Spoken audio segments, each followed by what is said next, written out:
Ассалаумағалейкум менің көрермендерім. Бүгін міне маған инвертор 12 вольтты 220 вольтқа айналдыратын инверторды жөндеуге келді. Инверторыңыздың мына жағында алдынан 12 вольт қосылады, артында 220 вольт шығады. Қуаты 2000 ватт, 2 киловатт. Қазір мен оны ашамын. Мұн жағынан 4 болт, мұн жағында 4 болт бұрап аламыз да ашамыз. Бұндай инверторлар қазір ауылдарда көп қойып пайдаланады. Бұның пайдасы керегі әрбір үйде тұрған көмір жағатын котел насос арқылы жұмыс істейді. Свет сөнген кезде насостың тоқтап қалуына байланысты котелдар жарылып қалуы мүмкін. Өйткені температура су айналымы болмағандықтан температура бірден жоғары көтеріліп кетеді. Ал қазір қыс айларында бұл өте қажет не. Бұл құралғы әрбір үйде от жағатын пеші, қазіргі заманауи құрылған пештері бар. Әрбір үйде болуға тиіс. Бұған аккумулятор қосылады да, мына артындағы тұрған екі розеткеге екі насос қосуға болады. Насос 12 вольттық аккумулятормен жұмыс істей береді. Свет сөнген кезде 12 вольттық аккумулятормен жұмыс істей береді. Қазір ашып көреміз. Бұндай құрылғылар жөндеу өте қиын емес. Көбінесе транзисторлары, диодтары істен кетеді. Қазір белгілі болады ішін ашқаннан кейін. Әкелген кісінің айтуынша ешқандай қосқан кезде ештеңесі қосылмайды, ештеңе көрсетпейді, ештеңе жанбайды. Мен тоққа қосқан жоқпын, бірден ашып көрмекші болып отырмын. Крышкасын аштық, үстіңгі крышкасын аштық.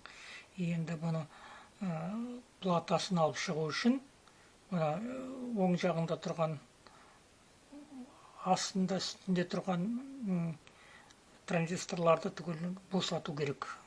Сол транзистор арқылы негізгі платасы бекіп тұр.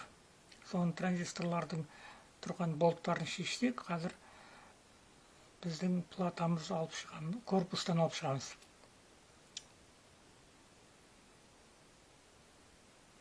Жалпы конденсаторлары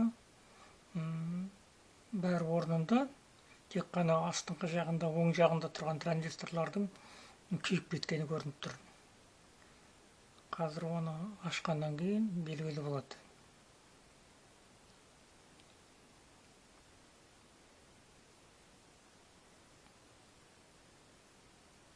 Мына жағында тұрған міне 4 болтты бұрап аламыз.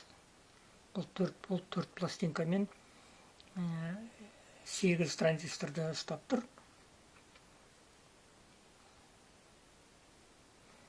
Осы 4 болт арқылы бір жағынан бекиді корпусына, екінші жағынан бұл жаңағы транзисторлардың қызып кетпеуіне көмектеседі.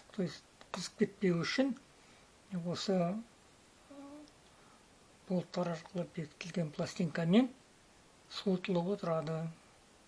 Мына байқап отырған шығарсыздар, бұл блок питания 2 киловатттық болғандықтан бұның бойынан өте жоғарғы тоқ өтеді. Ол тоқты транзисторды қыздырады. Ерде мұндай пластинкалармен бекітіп тұрады. Транзистор қатты қызып кетпеу үшін, қатты қызып кетсе, транзисторлар жанып кетеді. Дұрыс демейді. Сол себепті транзисторларды суытып отыру керек.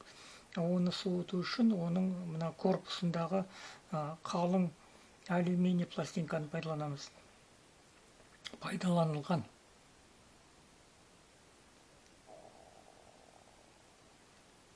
Жағындағы төртеуін бұрап алдық. Қазір екінші жағындағы төртеуін бұрап аламыз. Солай біз блокты, платасын корпустан алып шығамыз.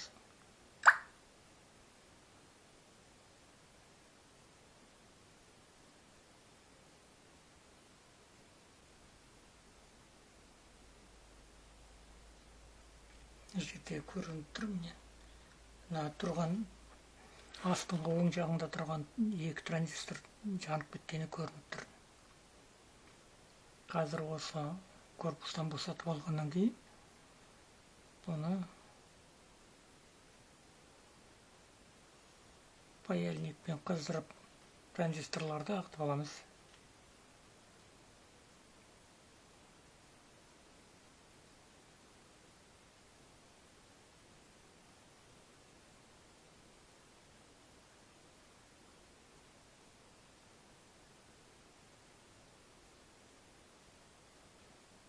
Болттарын босатқандан кейін бұлар жеңіл алынады.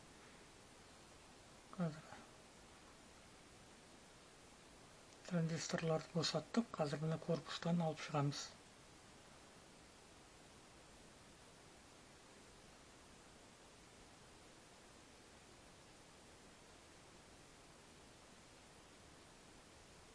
Мінекей корпусы да босады. Енді мына тұрған шеткі оң жағындағы екі транзистор күйіп кеткен. Осыны ағытып аламыз. Бұл жерде 8 транзистор тұр. 8 транзистордың 8-ін түгел айырбастау керек. Өйткені бұлардың біреуі жанып кетсе, орнына салған транзисторлар параметріне дәл аты бірдей болғанмен параметрлер сәйкес келмей қалуы мүмкін. Сол себепті осы 8 транзисторды толығымен ауыстырамыз. Бұндай транзисторлар магазинде бар. Астана қаласында Ампер маркет магазинінде 280 теңге тұрады. Транзистордың маркасы MOSFET N-типі дейді. IRS 740. IRS 740. Егер қажет болса, менімен хабарлассаңыздар болады. Мен қай жерден қалай алатынын айтып бере аламын. Одан міне маркасын көру үшін суретке түсіреміз. Суретке түсіріп, бұлай анықтап қарауға болады. Телефонда макро режимді қойып, суретке түсіреміз. Суретке түсіріп,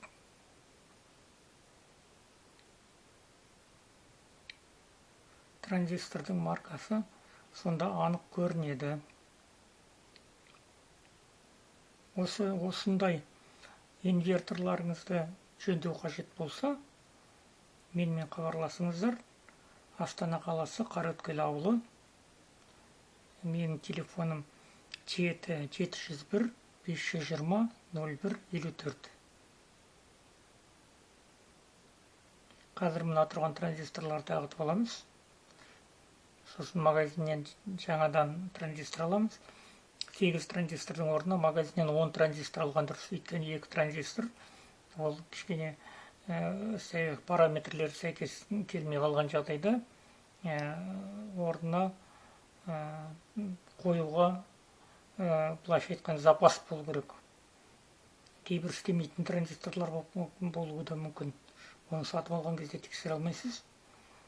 Сондықтан екі транзистор болсын, 10%-ын артығымен алған дұрыс.